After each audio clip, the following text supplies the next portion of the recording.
Eddie Tanner. Eddie, so in the past 3 years, we've won about 70% of our baseball games, and Eddie has been on every one of those teams. He started as a freshman, a sophomore, and a junior. He's made all conference all 3 of those years, all city the past 2.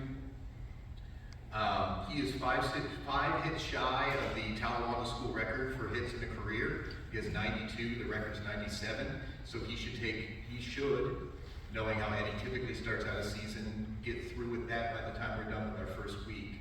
And I don't say that as a brag, I say that as something of just how I've seen him and how he works and what his goals are. But the one thing we don't always talk about with Eddie is not just how hard he works, and it's as hard as anybody, and he leads by example and he's relatively quiet.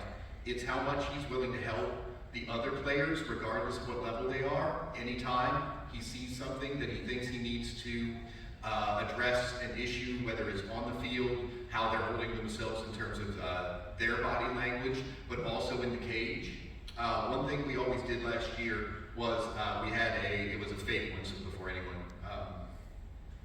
calls HR. There was a fake hammer that we would give around, and it was about doing the job. And after each practice, the guy who had gotten the hammer the night before was the guy who handed it off the next time. And it did seem to be, after a little while, that it was Eddie's every second or third day. And it wasn't necessarily about how hard he worked, but it was about, I was in the cage and I just wasn't getting around on a curveball, and Eddie told me how to shift my weight or take it the other way or wait on it and then drive it to the right-hand side. And so I want to give this to him today. And I have plenty of those stories, but all 3 of these guys, just to take it home a little bit, they're why I do this. This is the only place I've ever coached. It's the only place I'm ever going to coach. And this is why I do it. It's to be up here talking about Nate, Caden, and Eddie, who,